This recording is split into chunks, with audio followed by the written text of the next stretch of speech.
You think you know what loneliness feels like? You don't. True loneliness is a coordinate. Point Nemo. The oceanic pole of inaccessibility. I am standing in a lighthouse that officially doesn't exist. If you look at a map, I am 2,000 miles from the nearest land. Do you know who the closest human beings to me are right now? The astronauts on the International Space Station. They're 250 miles above my head. Everyone else is a world away. I took this job for the silence. But I was wrong. It is never silent here. The ocean screams. And last night, at 3 a.m., something knocked on the glass of the lantern room. I am 50 meters above sea level. Nothing should be able to reach up here.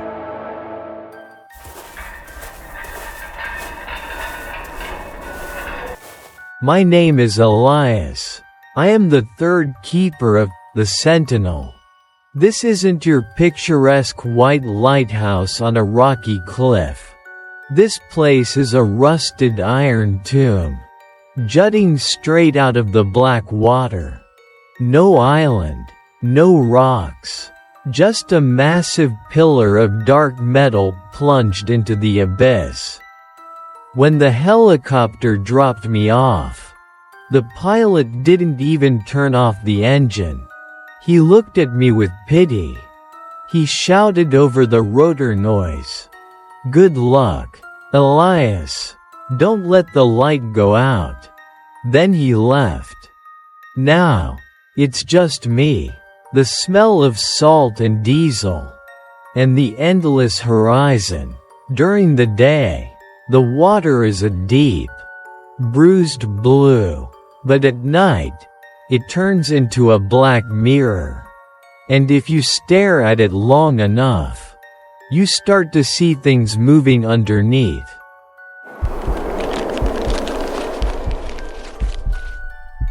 I spent the first week exploring the spiral staircase. 300 steps down to the generator room. 300 steps up to the lantern. It was under the metal bunk in the sleeping quarters that I found it. A leather-bound notebook. It belonged to the previous keeper, a man named Arthur. The first few pages were normal logs of weather, fuel consumption, maintenance. But by page 40, the handwriting changed. It became jagged, frantic. The ink was pressed so hard it tore through the paper. There was no date, just a single sentence scrawled across the page in capital letters. "It knows I am here." I thought it was just cabin fever. Isolation makes men crazy. I tossed the book aside. I wish I hadn't read the next page. On the back cover of the notebook, Arthur had written a list. He called it the protocol. It wasn't standard operating procedure. It was a warning. Rule number 1. Keep the light spinning at all costs. It doesn't guide ships. It keeps the darkness away. Rule number 2. If the water turns pitch black during the day, lock the hatch and go to the highest level. Do not look out. Rule number 3. Never answer the radio on frequency 108.5. Even if it sounds like someone you love. I laughed when I read it. A ghost story. But then, I looked at the radio console on the wall. It was dusty, old, but the dial was set exactly to frequency 108.5. And the volume was turned all the way up.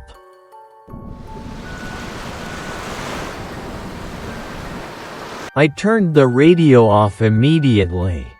I tried to settle into a routine. Check the generator.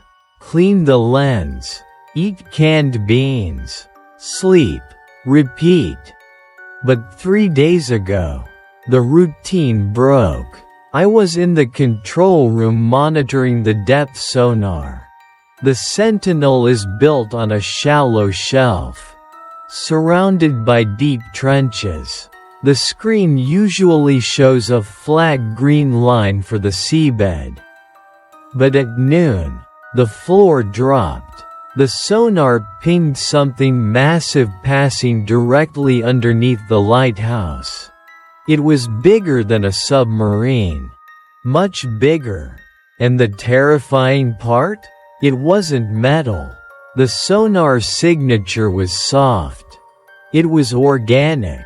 The entire lighthouse groaned, vibrating as if something had just brushed against its roots. The vibration stopped after an hour. But the next morning, I woke up to a smell that made me gag. It wasn't just rot. It smelled like copper and old electricity. I went out onto the catwalk. The ocean was calm, suspiciously calm, but surrounding the base of the lighthouse, for hundreds of yards in every direction, were fish. Thousands of them, floating belly up. Their eyes were white, boiled by some intense heat. But the worst part wasn't the dead fish. It was the sharks. Great whites usually frenzy when they see a meal like this. But today, the sharks were swimming away. They were terrified of whatever was lingering in the water below the dead bodies.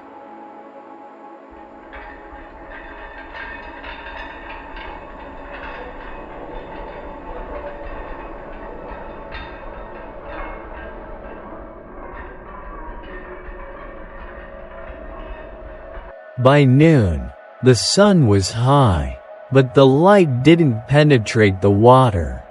That's when I remembered rule number 2. If the water turns pitch black during the day, lock the hatch. It happened fast. The blue water didn't just get dark, it turned into ink. It looked heavy, viscous, like oil. The reflection of the sun disappeared from the surface. It was like the ocean had just opened an eye. A giant, black pupil staring up at the sky. I ran inside and slammed the heavy iron door shut. I spun the wheel to lock it. 1 rotation, 2 rotations, 3. My hands were shaking.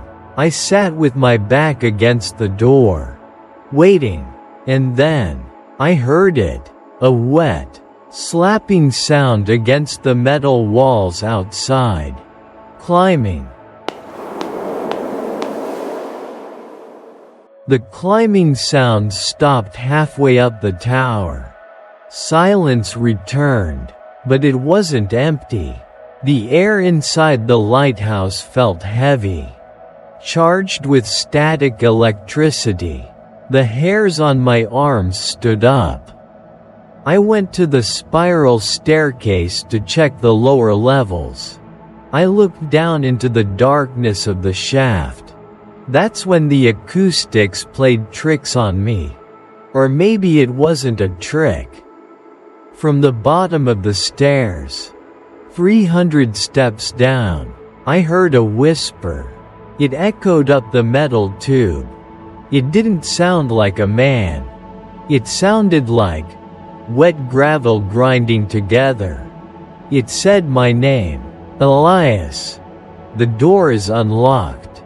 Elias.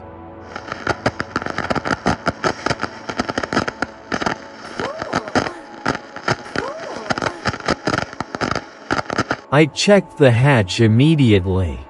It was still locked. I was alone inside. Or I should have been. Then, the radio in the control room crackled to life. The green light of the dial glowed in the dim room. Frequency 108.5. First, it was just white noise. Then, a voice cut through the static. A woman's voice. Soft. Familiar. "Honey? Are you there? It's cold down here." I froze. That was Sarah. My wife. My wife who died in a car accident 5 years ago. I reached for the microphone. My hand trembled. I wanted to answer. I needed to answer. But then I saw the notebook lying on the desk. Rule number 3. Never answer. Even if it sounds like someone you love.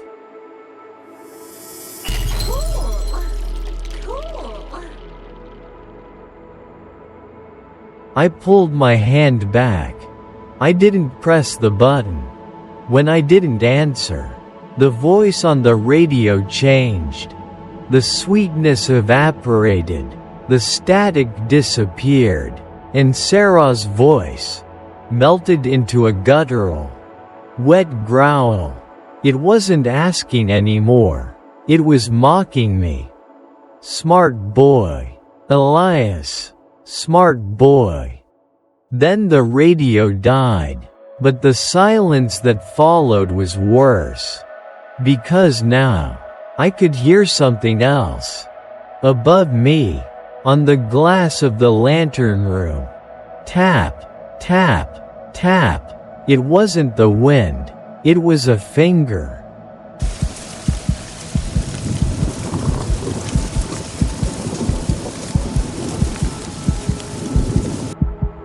I didn't open the curtain. I didn't shine my light. I backed away slowly, step by step, until my back hit the spiral staircase. I told myself it was a bird. A giant albatross with a broken wing. Maybe. Or a trick of the condensation. The mind plays games when you haven't spoken to another human in 3 weeks. It's called pareidolia, seeing faces where there are none. I retreated to my quarters on level 3. I locked the door. Then I pushed my heavy metal desk in front of it. It was irrational. If something could climb 50 meters of smooth iron, a desk wouldn't stop it. But I needed to feel contained. Sleep was impossible. Every time I closed my eyes, I saw that yellow eye. So, I lit a kerosene lamp and opened Arthur's notebook again. I needed to know I wasn't the first one to lose my mind here. I skipped past the maintenance logs to November 14th, 1982. The handwriting was shaky, barely legible. Entry 42. The dampness is spreading. It's coming through the walls. I wipe them down, but an hour later, they are dripping again. It's not seawater. It's slime. It smells like musk and ancient soil. The tower is sweating. Or maybe, it's digesting. I looked up at my own walls. In the corner, near the ceiling, a dark, wet stain was starting to form.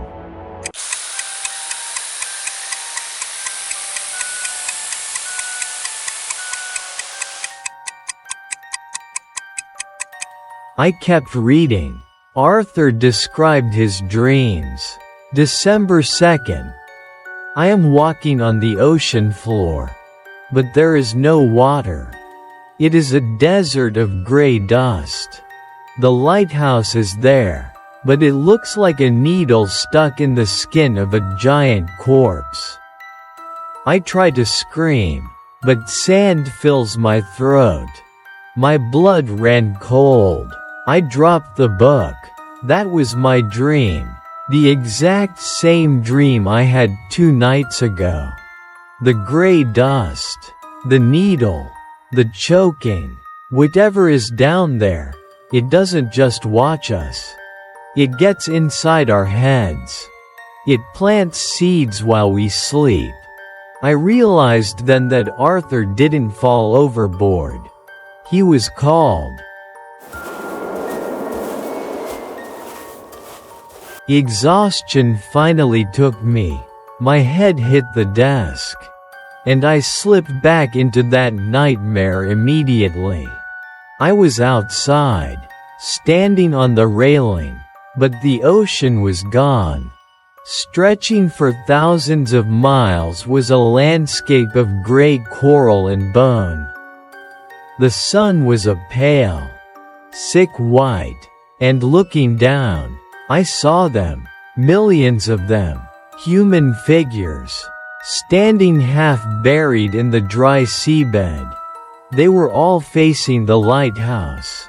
They were all looking up at me. Their mouths were open in a silent scream. And in the front row was Arthur. He was pointing at the horizon, where a wall of black water, 1,000 feet high, was frozen in time.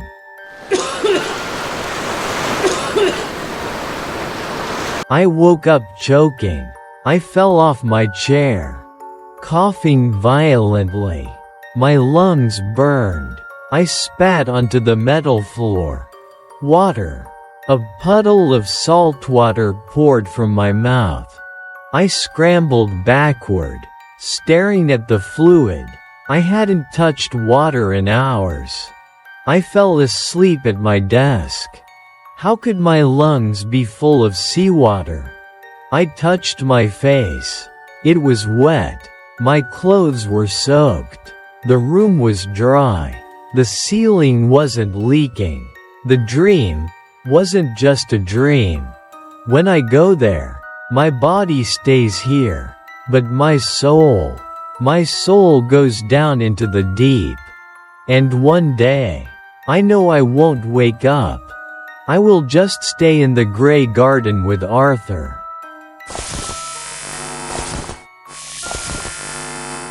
Day 22. Or maybe day 23. I've lost track. The chronometer on the wall stopped working yesterday. The hands are frozen at 3:33. But my body is keeping its own time. It started with an itch on my left forearm. Just a small patch of dry skin. I thought it was eczema from the salt air. I put some ointment on it.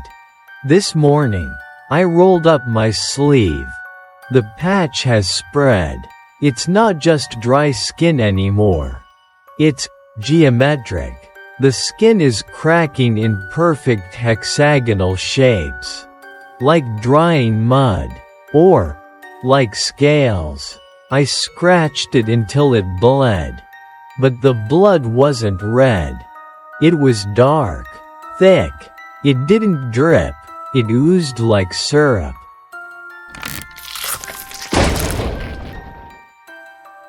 I'm hungry, but I can't eat. I went down to level 2 to get supplies. I opened a can of beef stew. The expiration date is good for another 3 years. But when I peeled back the lid, it was gray. All of it. The meat, the vegetables, the gravy.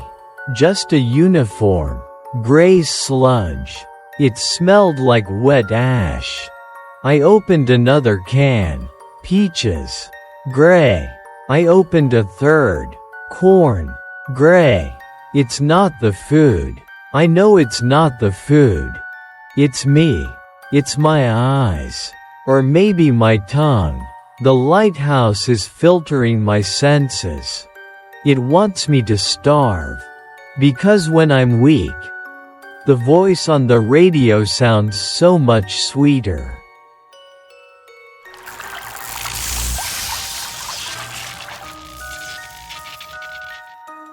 There is a small mirror above the sink in the bathroom. I haven't looked in it for days. I've been afraid to. Today, I forced myself. The man staring back at me. I don't know him. He looks 20 years older. His hair is thinning, falling out in clumps. His skin is waxy, translucent. I can see the blue veins pulsing underneath his cheeks. But the eyes, that's what scared me. My eyes are brown. The man in the mirror, his eyes are yellowing. The pupils are slightly elongated, vertical, like a goat or a snake. I smashed the mirror. I couldn't have him watching me anymore.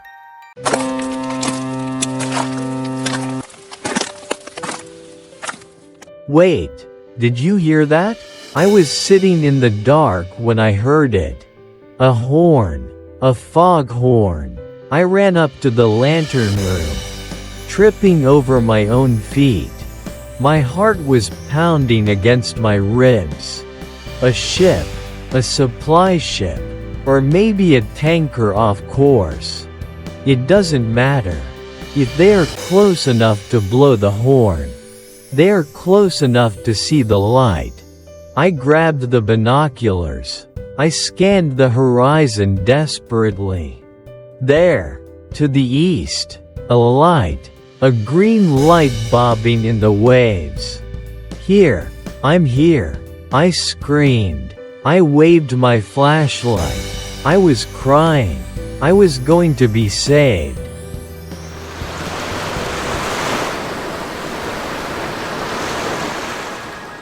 I watched the light get closer. It was moving fast, too fast for a ship. And it wasn't on the water. It was under it.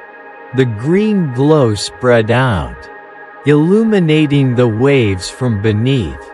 It wasn't a navigation light. It was bioluminescence. Then more lights appeared, dozens of them, surrounding the tower. They weren't ships. They were the anglers, the lures of deep-sea monstrosities rising to the surface to feed. They mimicked the safety of harbor lights to draw sailors in. And I am the biggest lure of all. I'm just sitting here, keeping the main light spinning, advertising a buffet for the things in the deep.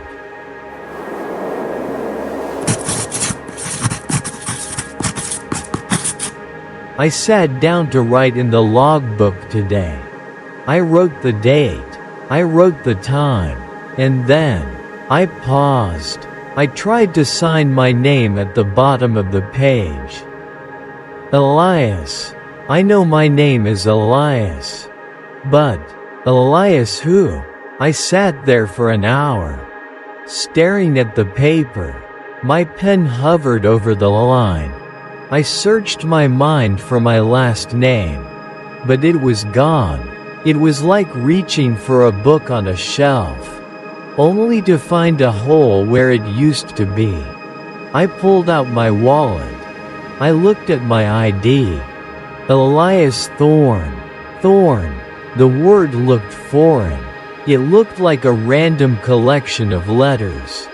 I don't feel like a thorn anymore. I just feel like meat. Meat waiting to be preserved.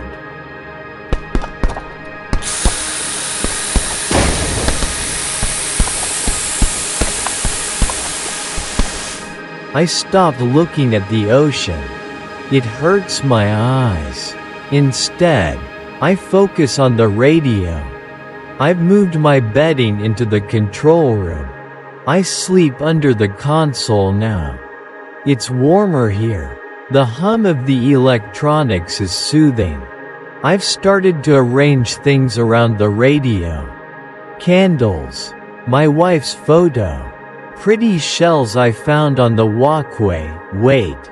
How did shells get on the walkway 50 meters up? I don't remember picking them up. It looks like a shrine. An altar to the frequency 108.5. Sometimes, the static changes pitch. It sounds like breathing. In, out, in, out. I find myself breathing in sync with it. If I stop breathing when it stops, maybe she will speak again.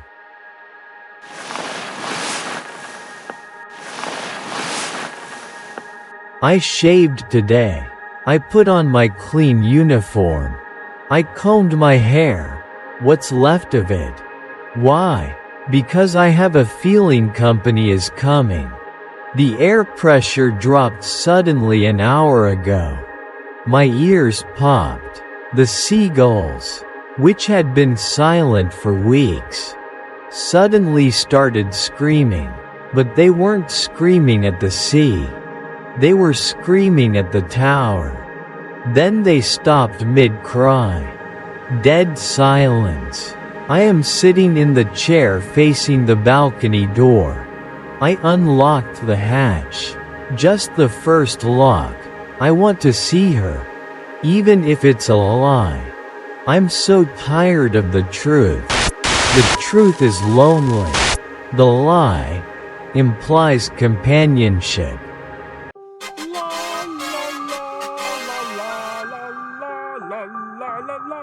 Do you hear that? It's not the wind. The wind doesn't know the melody to Moon River.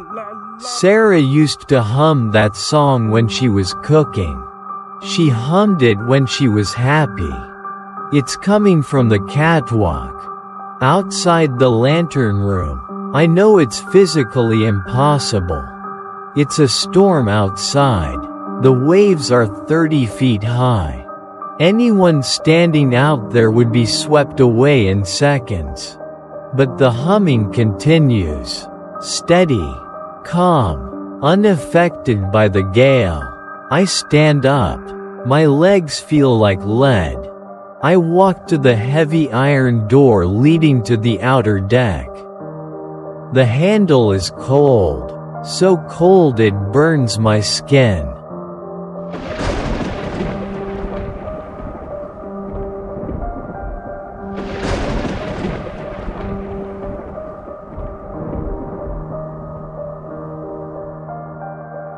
I wipe the condensation off the small porthole window.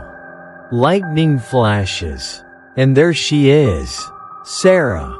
She is standing by the railing, looking out at the black ocean. She is wearing her white summer dress. The one she wore on our honeymoon. Here is the terrifying part. The rain is pouring down in sheets. But she is dry. The water droplets are falling around her, bending in midair to avoid touching her skin. Her hair is floating gently, but not from the wind. It's floating as if she is underwater. She turns her head, slowly. Her neck cracks. Click, click, click. She smiles at me. But her teeth are too perfect. Too white, like porcelain.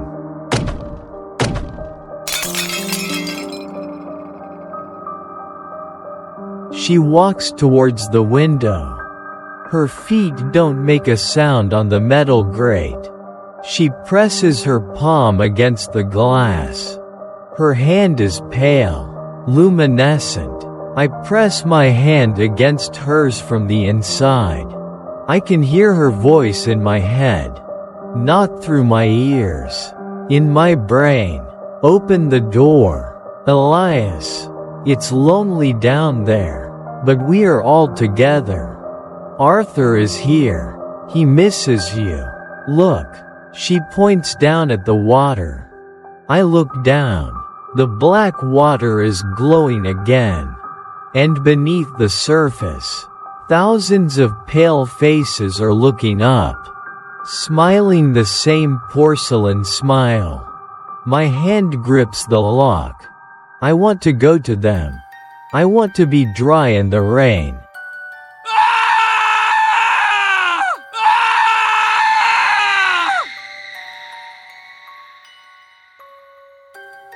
My fingers were inches from the latch. I was crying. I was so happy to see her. But as I reached out, my sleeve pulled back. The hexagonal scales on my arm. They caught on the rough metal of the doorframe. RRRRIP. A sharp, blinding pain shot up my shoulder. One of the scales had been ripped off. I looked down. Underneath the scale wasn't raw flesh. It was gray jelly. Pulsing. The pain snapped me out of the trance. I blinked. The warm light in my head turned cold. I looked back at the window. That wasn't Sarah.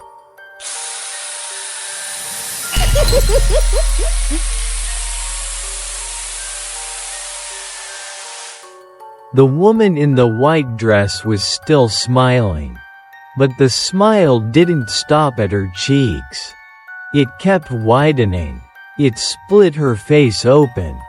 Her jaw unhinged, dropping down to her chest. Inside her throat, there were no vocal cords. Only rows of bioluminescent feelers. Waving like sea anemones. She didn't scream. She slammed her head against the glass. Thud. The glass cracked. A spiderweb fracture right where her forehead hit. I threw myself backward, scrambling on the floor like a crab, kicking away from the door. Thud. She hit it again. The crack widened. Water started to spray in.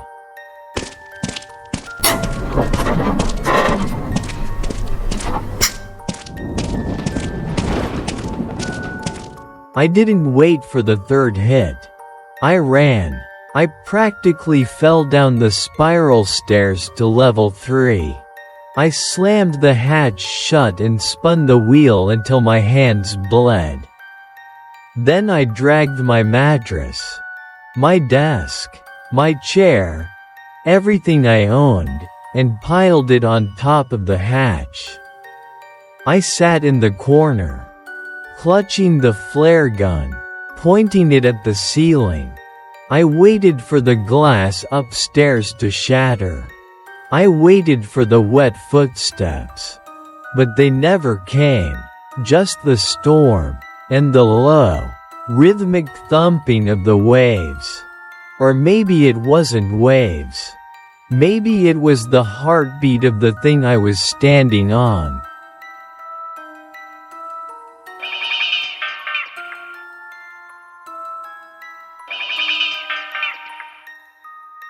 I woke up when a beam of sunlight hit my face. I was still holding the gun. The storm was gone. The silence was back. I spent 2 hours listening at the hatch before I dared to open it. I went up to the lantern room. The glass was intact. There was no crack, no spiderweb fracture, no water on the floor.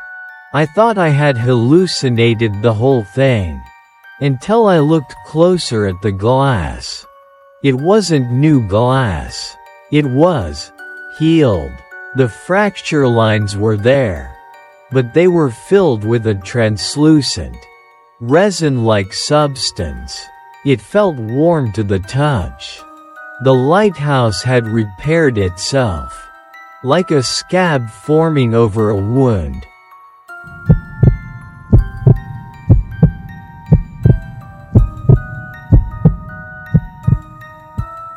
I walked down the stairs, running my hand along the railing. The metal didn't feel like iron anymore. It felt soft, slightly yielding, like hardened leather. And the walls, they're changing color. The rust is gone, replaced by streaks of red and purple. I pressed my ear against the wall on level 2. I heard it clearly this time. Not the ocean, but circulation, fluid pumping through massive pipes inside the walls. The Sentinel isn't a building. It's an organ, a sensory organ for the thing beneath the waves. And I am the parasite living inside it.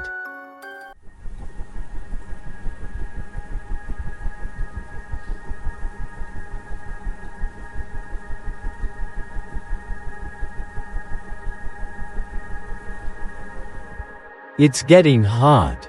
The generator is off, but the temperature is rising. It's 40 degrees Celsius in here. The walls are radiating heat. Body heat. I've stripped down to my undershirt. The air is thick and humid. It smells like the inside of a mouth. My scales are itching again. They like the heat. They're spreading faster now, covering my chest, my neck. I caught myself licking the wall earlier. There was a bead of moisture running down it. It tasted sweet, like nectar. What am I becoming?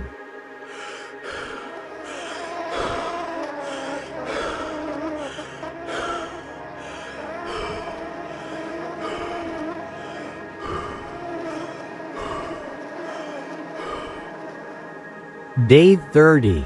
I think. I don't go up to the lantern room anymore. The light spins on its own. It knows what to do. I spend my days in the generator room. It's the stomach, the warmest part. I found Arthur's body today. He didn't disappear. He didn't fall overboard. I pried open a loose panel in the floor. He was stuffed inside the crawl space. But he wasn't decomposing. He was fusing.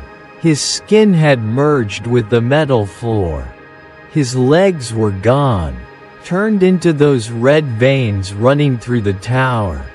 His eyes were open. He looked peaceful. He is part of the Sentinel now. He is part of the immune system. And I know, soon, I will join him.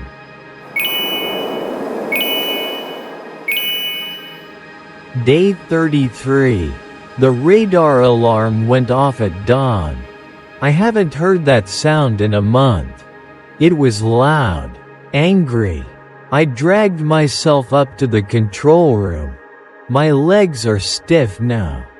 The skin behind my knees has hardened into a carapace. Walking sounds like clicking stones. I looked at the screen. A green blip. Large. Moving slow. It was entering the exclusion zone. 10 miles out. I grabbed the microphone.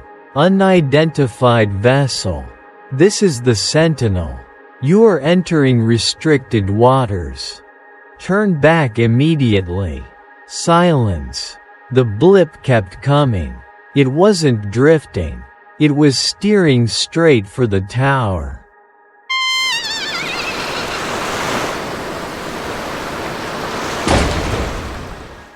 I went out to the catwalk with my binoculars. The fog was thick, like gray wool. Then, the bow broke through the mist. It wasn't a modern ship. It was gray steel, gun turrets, rusty antennas. I saw the number painted on the hull, DD 714. I froze. I know my naval history. The USS William R. Rush. But that's impossible.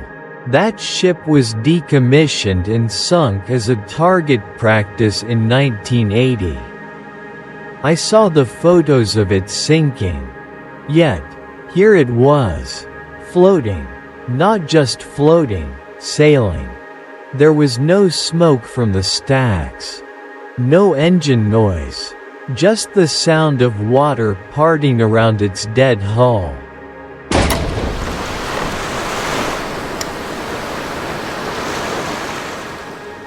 It didn't stop. It didn't turn.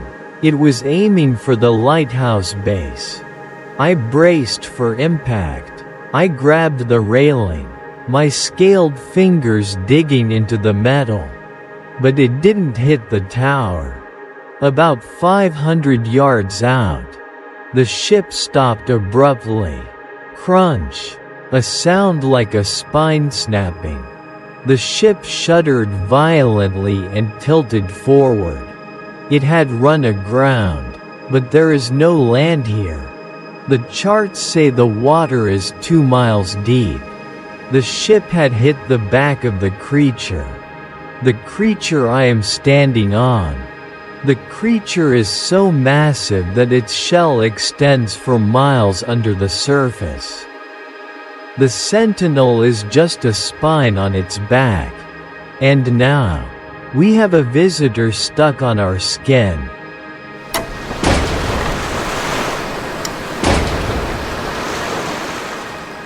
I raised the binoculars again.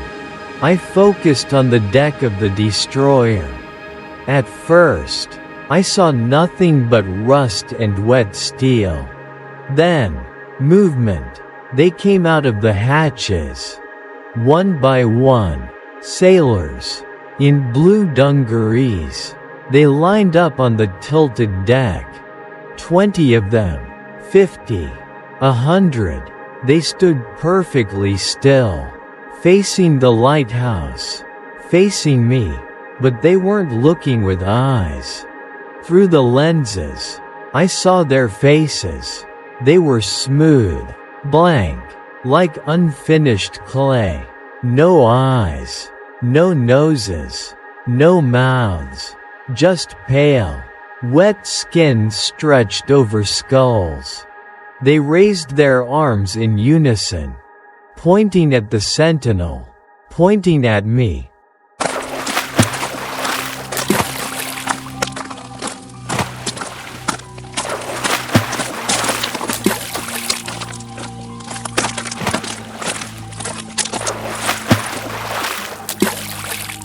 They didn't stay on the ship. They jumped. Hundreds of faceless sailors leapt over the railing into the shallow water covering the creature's shell. They didn't swim. They marched. They are walking across the submerged back of the beast, waist deep in the black water. A legion of the drowned. They are coming for the tower. I dropped the binoculars. I ran to the armory locker. I have a flare gun. I have a fire axe. And I have Arthur's old shotgun with 6 shells. It won't be enough, but I am not fighting for my life anymore. I am fighting for the tower. I am part of the immune system now.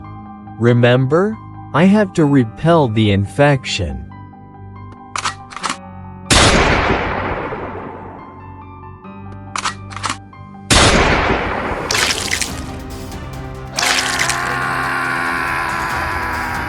I went down to the lowest walkway, just above the waterline. The first one reached the ladder.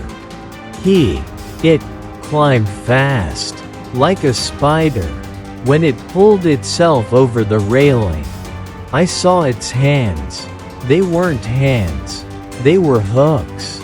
Bone hooks. It lunged at me. I didn't hesitate. I pulled the trigger. Boom! The shotgun blast took its head off. But no blood came out. Just water. Gallons of seawater exploded from its neck. The body collapsed, dissolving into a puddle of salt water and seaweed on the metal grate. They aren't ghosts. They are constructs, made of water and memory. And there are hundreds more climbing the ladder.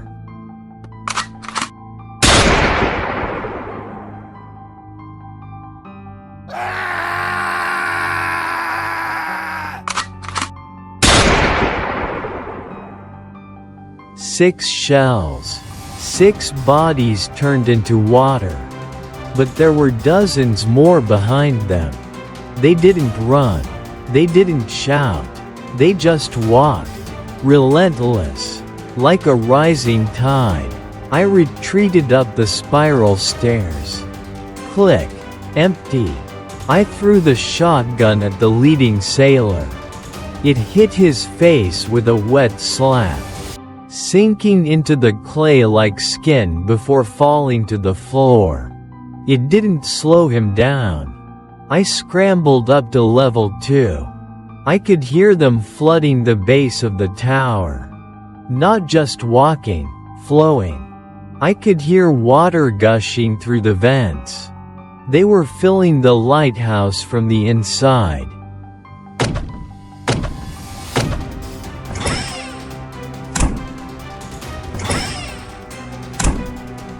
I made it to the lantern room, the highest point.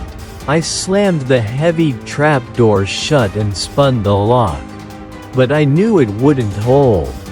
They are made of water. They can seep through the cracks. I looked around for a weapon. A wrench. A flare gun with one shot left. Below me, I heard the door to level 3 give way. Crash. They were destroying my quarters. Tearing apart my bed. Smashing the radio. Wait. When they smashed the radio, the hum stopped. The comforting vibration of the tower stopped. The Sentinel went silent, and then, it shuddered. Not a vibration, a convulsion. The tower was angry.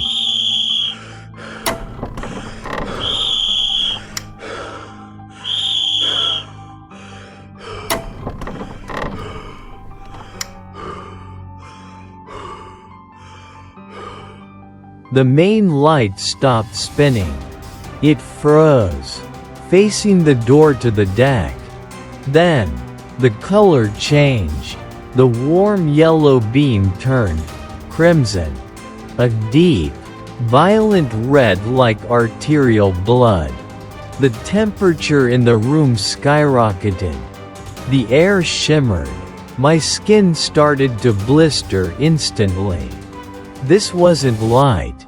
This was radiation. Pure, concentrated heat. The Sentinel wasn't just a sensor.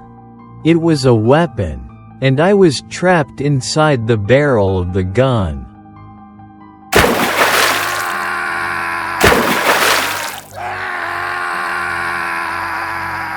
The trapdoor handle began to turn.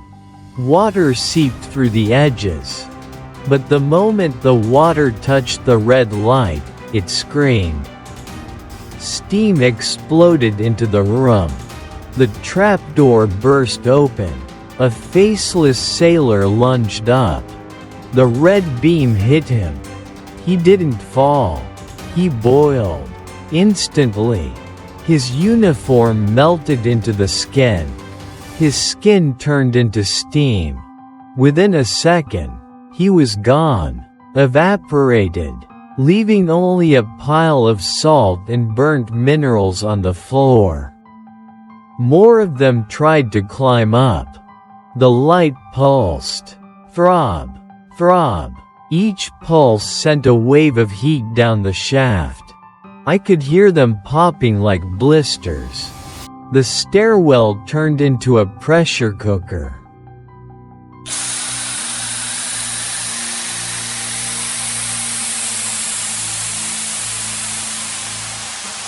I curled into a ball. Covering my head, I waited to be cooked alive. But the pain faded. I looked at my arms. The gray scales, they were glowing. Absorbing the red light, the heat didn't burn me. It fed me. I stood up. I walked into the beam. It felt like a warm bath. I looked down the hatch. The steam was clearing. The stairs were empty.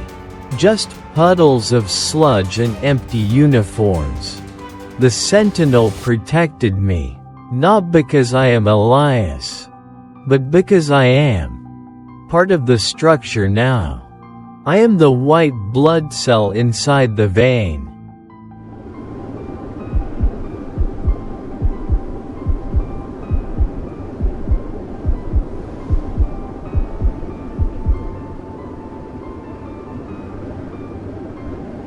The light turned yellow again. It started spinning. The danger was over. For now. I walked out onto the catwalk. The ghost ship was gone, sunk back into the depths. The ocean was calm, but I know this was just the first wave. The creature beneath me, it's fully awake now. And it's moving faster. I looked at the horizon. The stars were different. We aren't in the Pacific Ocean anymore. The constellations, they are wrong. We have crossed the threshold. I went back inside and picked up the broken radio. I tried to fix the wires. I have one last message to send before we arrive at our destination.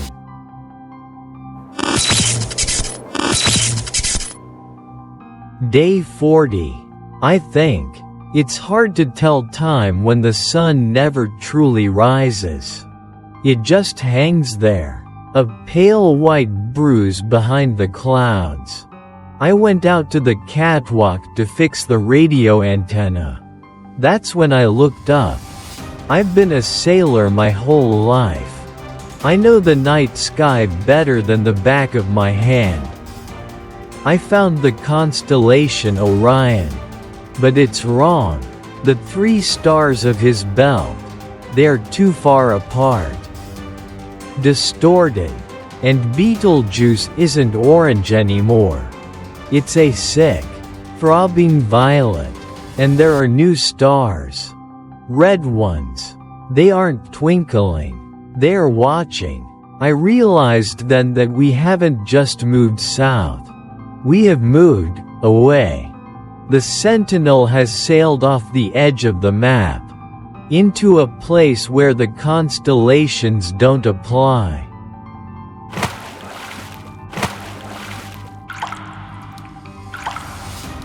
It's not just the sky. The ocean has changed too. I dropped a wrench over the railing by accident. I waited for the splash. It never came. Instead, there was a thick, wet thud. I shined my flashlight down. The water isn't water anymore. It has turned into a thick, gray sludge, like porridge, or wet cement. We are plowing through it. But it's slow going. The Sentinel leaves a wake behind it that doesn't close up. The furrow in the gray sludge stays open for miles. Like a scar on the surface of the world. The smell is different too. No salt. No iodine. It smells like ozone and old dust. Like the air inside a tomb that hasn't been opened in 1,000 years.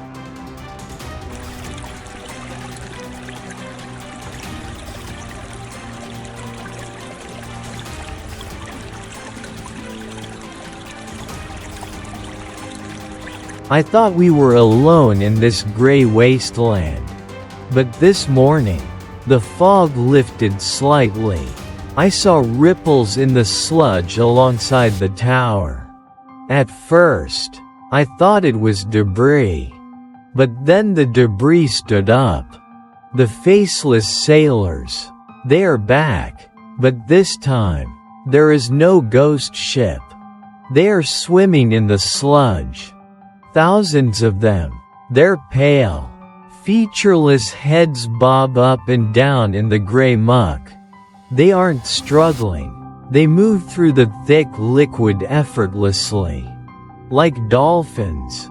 They are flanking us. An escort. I should be terrified.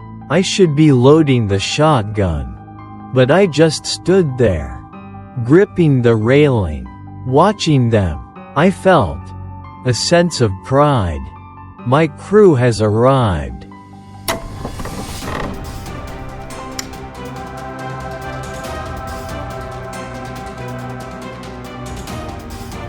And then, they started to sing. It wasn't a song with words. They don't have mouths. After all, it was a vibration, a low-frequency hum that resonated from their chests. Who him? Who him? The sound traveled through the sludge, up the metal walls of the lighthouse, and into my bones. It's hypnotic. It sounds like a lullaby, or a funeral dirge. I found myself leaning over the railing, humming along with them. I realized I knew the melody. I've never heard it before, but I knew it. It's the song of the deep. It's the song my blood sings when it flows through my veins. One of the sailors drifted closer. He raised a hand out of the muck. It wasn't a threat. He was conducting the choir.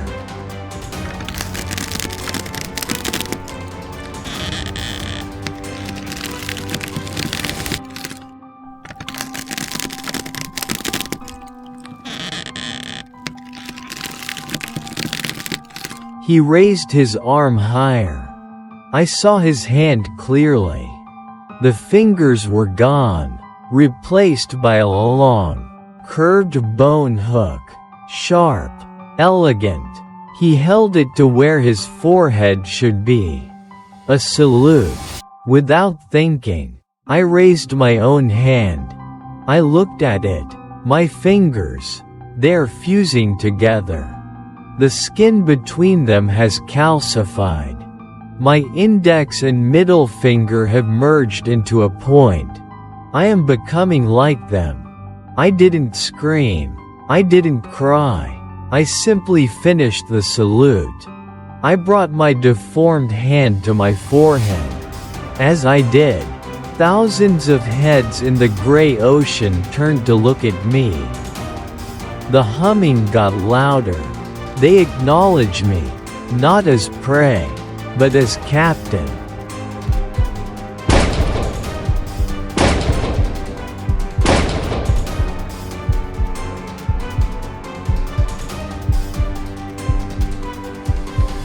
I turned my gaze forward.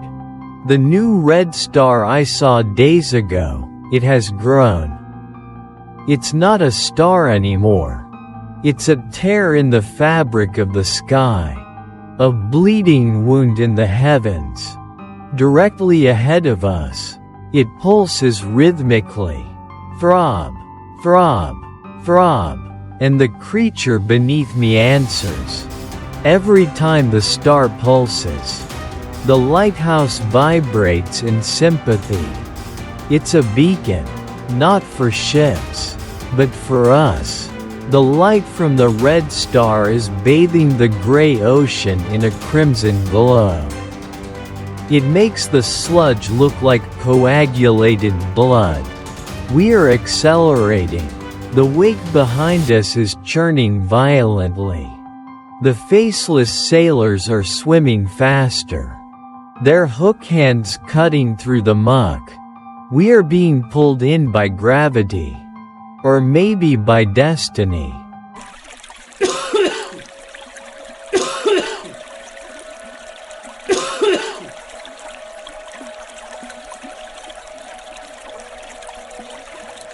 My throat is dry. It feels like I've swallowed razor blades. I went to the storage room to get water. I opened a plastic bottle. The water inside was crystal clear. Pure. I lifted it to my lips. But the smell, it repulsed me.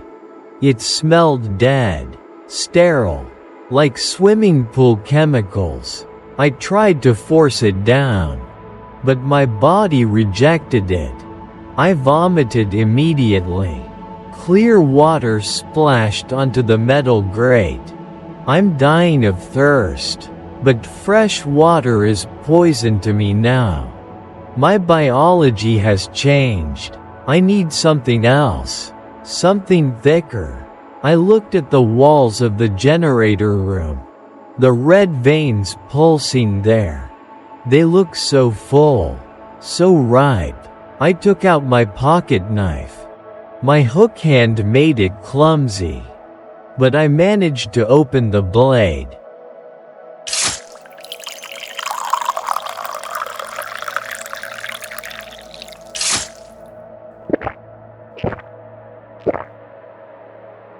I pressed the knife into the soft, pulsing wall. It didn't feel like cutting insulation. It felt like cutting skin. A hiss of steam escaped, followed by a stream of glowing blue fluid. It wasn't hot. It was freezing cold. I caught it in my cupped hands, or what's left of them, and brought it to my mouth. I drank. Oh God. It didn't taste like blood. It tasted like electricity, like ozone and mint and iron. It rushed down my throat and exploded in my stomach. The pain vanished instantly. My vision sharpened. The gray world suddenly burst into colors I can't name. I drank until I was full. Until the blue glow was shining through the skin of my throat.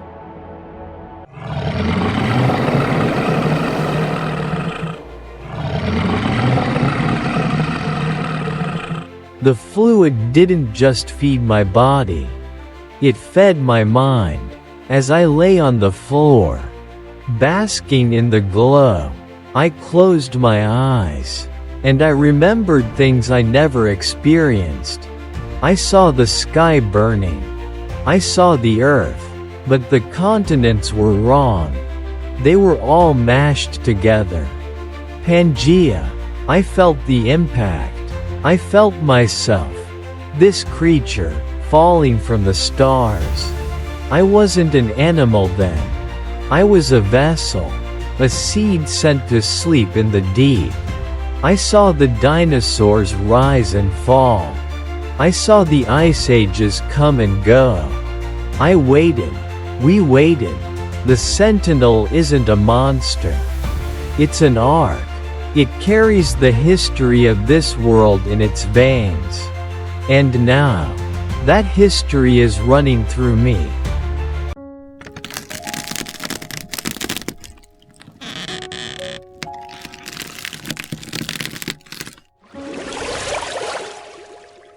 I stood up. I felt heavy, yet powerful. I walked to the desk where I kept my logbook. I looked at the last entry signed by Elias Thorne. Who was that man? I remember him vaguely. He was scared. He was small. He worried about rust and fuel in storms. I picked up the pen. My hook hand crushed it. Ink splattered on the page. I don't need to write anymore. The walls record everything now. I took my ID badge off my uniform. I looked at the photo one last time. Goodbye, Elias. You were a good keeper. But the lighthouse needs a captain now. I dropped the badge into the puddle of blue fluid. It sizzled and dissolved. I am ready for the shedding.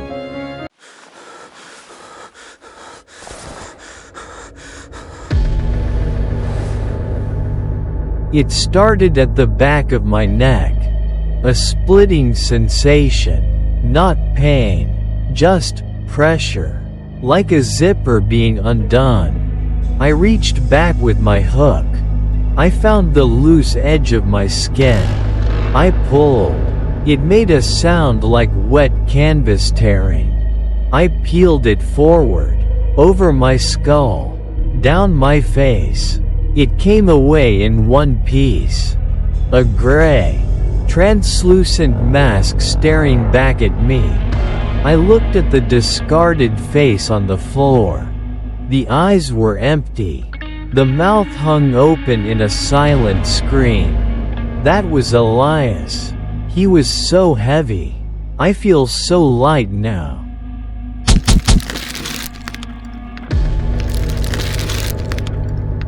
I stripped the rest of it off. My arms, my chest, my legs. The old uniform lay in a pile mixed with the dead skin. I stood naked in the generator room. But I wasn't cold. My new skin is slate gray. Smooth as polished river stone. Hard as iron armor. I tapped my chest. Clack, clack. I don't have a heartbeat anymore. I have a hum. A vibration that matches the engine of the tower. I flexed my new fingers, my hooks. They are bone white, sharp enough to carve steel. I am not a victim of the infection. I am the masterpiece.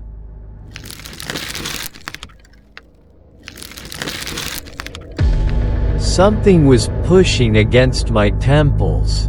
I looked in the reflection of the brass gauge again. Bone ridges were rising from my skull, forming a crest, a crown. I am the king of the gray garden. I walked to the wall. I pressed my forehead against the pulsing veins. The crown connected. Snap. Information flooded my brain. I can feel the lighthouse's sensors. I can see 360 degrees. I can feel the pressure of the ocean depth. I can feel the faceless sailors swimming outside. They are waiting for my command. We are one organism.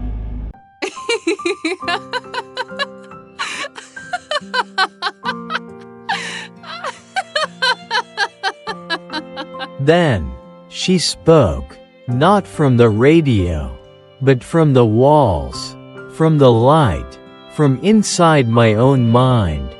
Hello, my love, you look beautiful. Sarah, she isn't dead. She never was. The car accident, the water, it was just a way to bring her here first. She has been waiting in the wires. Are you ready, Captain? She asked. I am ready, I replied. My voice sounded different, deeper, like two stones grinding together. Then look, she said, look forward. The mist is clearing.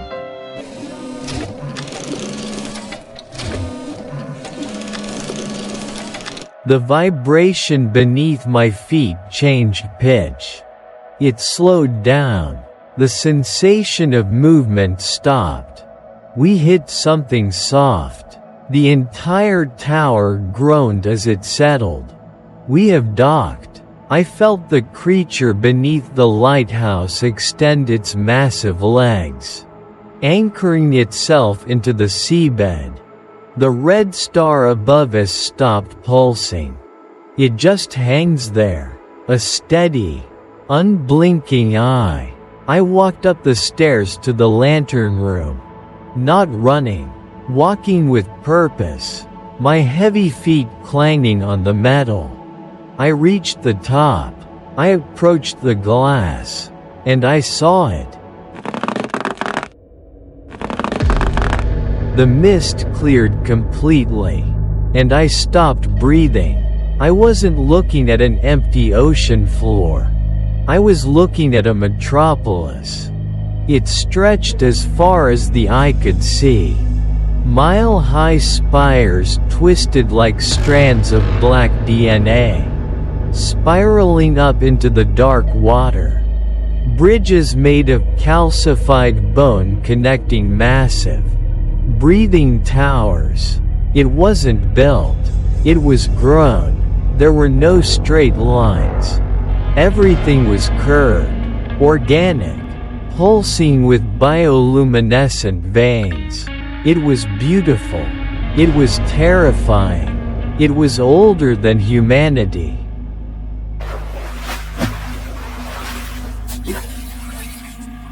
In the center of the city, directly below the red star in the sky, was a hole, a circular trench so wide it could swallow a mountain range. The red glow wasn't just coming from above anymore. It was emanating from down there. Intense, violent, like an open wound in the planet's crust. It's the core, the womb, the place where the nursing fluid, the blue nectar I drank, is created. I could feel the heat coming off it through the thick glass of the lantern room. It was calling to me.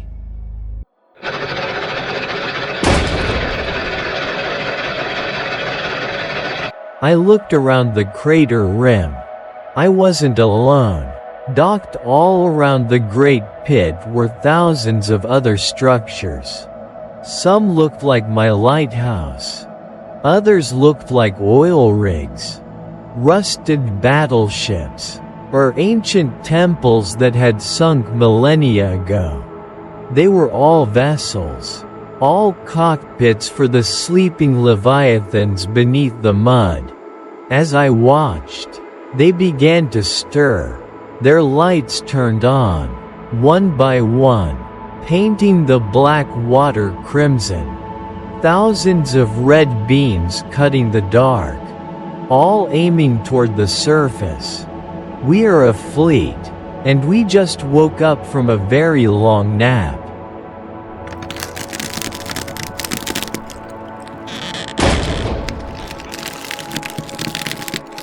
A sound behind me pulled my gaze away from the glorious city.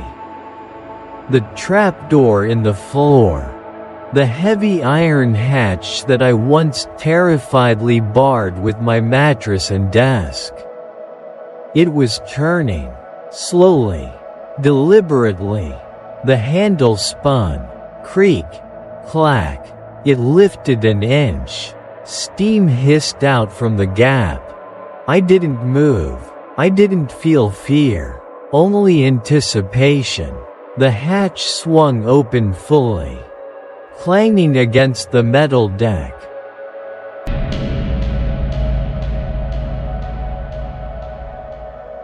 A head emerged from the steam. It was Arthur, the previous keeper, but not the scared old man whose corpse I found fused to the floor. He was magnificent. His skin was iron gray and rock hard, just like mine. Barnacles and small bioluminescent corals grew on his shoulders like epaulets. His eyes were gone, replaced by smooth bone ridges. He climbed fully into the lantern room. He stood tall, saluting me with a clawed hand. He smiled, a perfect, impossibly wide white porcelain smile. "Welcome home, Captain," he said. His voice sounded like grinding tectonic plates. "The Admiral is waiting for you."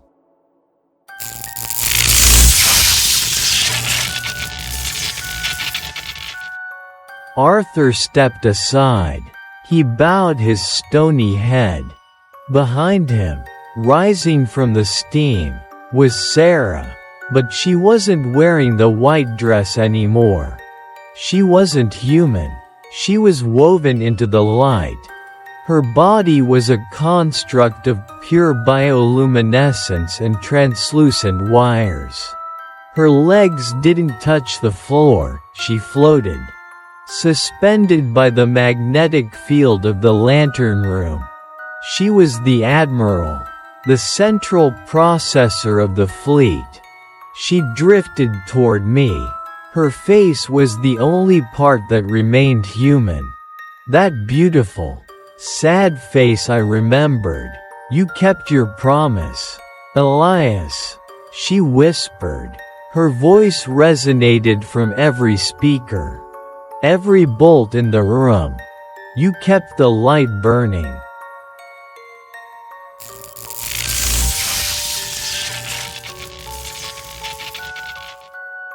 I reached out my clawed hand. She reached out her hand of light. When we touched, I didn't feel cold metal. I felt warmth. I felt memories. I felt the car crash again. But this time, it didn't hurt. I felt the water filling our lungs. But it wasn't drowning. It was a baptism. She pulled me closer. Her light seeped into my gray skin, filling the cracks in my armor. "We are incomplete, Captain," she said. "The fleet has a body. It has a mind, but it lacks a voice. Will you be our voice?" I looked at the black city outside. I looked at the red star. "Yes," I said, "I will speak for the deep."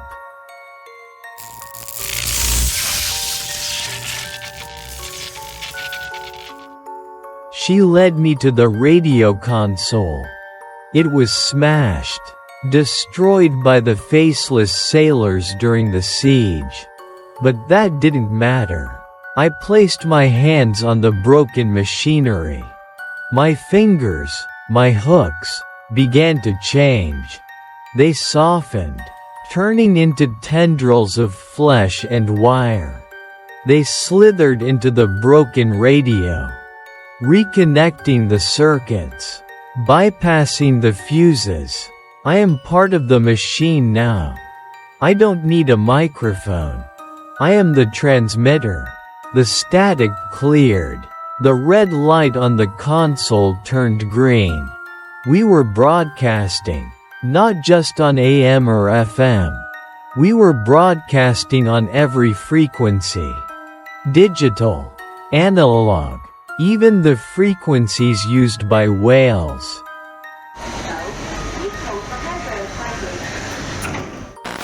I could hear them all. I heard a trucker in Arizona listening to country music. I heard a teenager in Tokyo listening to pop. I heard a distress signal from a fishing boat in the North Sea.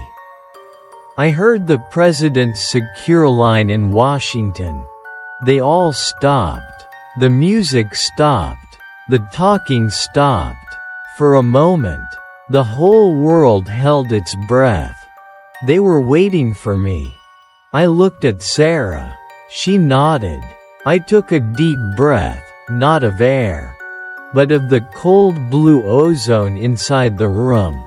And I began to speak. Citizens of the surface, do not adjust your receivers. This is not a drill. This is not a prank. My name was Elias Thorne. I was a keeper of the light. Just like you, I spent my life fighting the dark, afraid of what lay beneath the waves. But I was wrong. We were all wrong. I am speaking to you from the bottom of the world, from the gray garden. I am here to tell you that the waiting is over. Look at your oceans. Look at how they rise to meet you. That is not climate change. That is an embrace. Quote.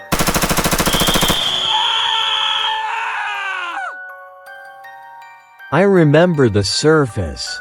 I remember the noise, the pain, the wars you fight over lines on a map, the hunger, the loneliness.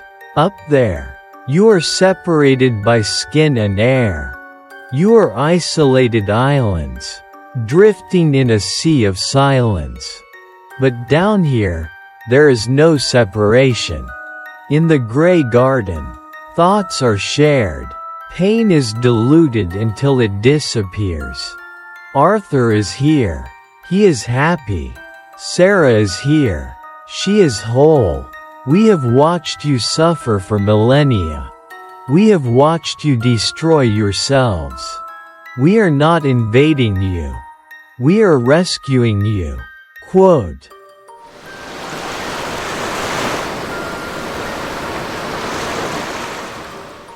The fleet is rising. You will see us soon. We will break the surface at dawn. Do not run. Do not hide.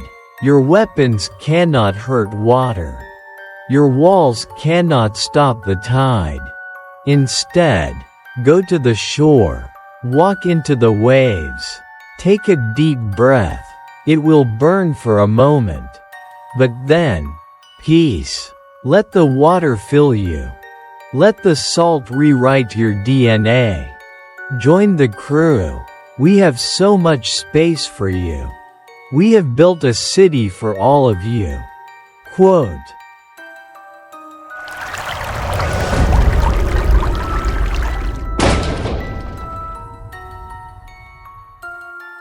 The floor beneath me shuddered violently. The clamps released. I felt the G-force press me down. The Sentinel is moving. We are ascending. Outside the glass, thousands of red lights are trailing upward like reverse meteors. The city is being left behind. We are bringing the city with us. I held Sarah's hand. We are leading the charge. I can see the surface far above. A faint, shimmering layer of light. It looks fragile, easy to break.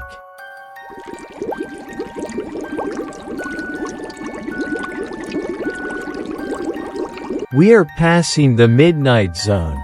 We are passing the twilight zone. The pressure is dropping.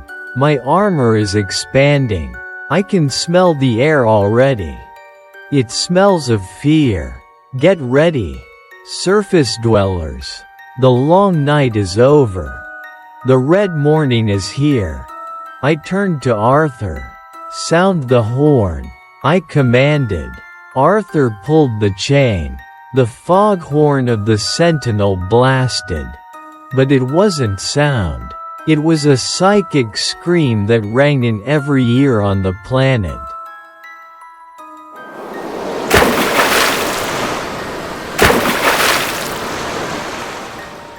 Crash. We broke the surface. Water cascaded off the glass. The sun was rising. A beautiful, golden sun. I looked out at the horizon. I saw a city on the coast. Skyscrapers. Cars moving like ants. They have seen us. I can hear the sirens starting. It begins.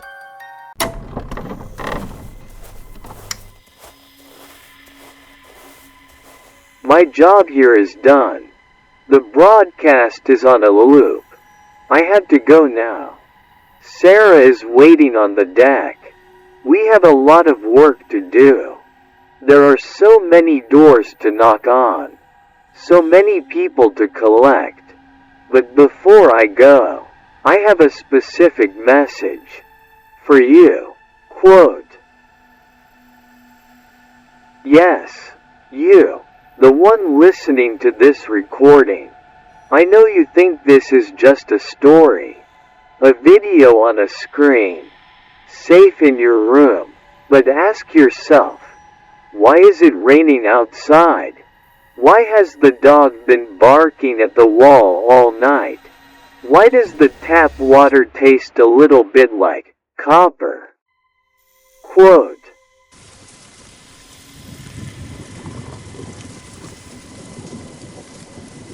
Check the window. Is there a fog rolling in? Is the street lamp flickering? We move fast. We travel through the pipes. Through the drainage. I am close. I can smell your fear. It's delicious. Don't worry. It will be over soon. Quote.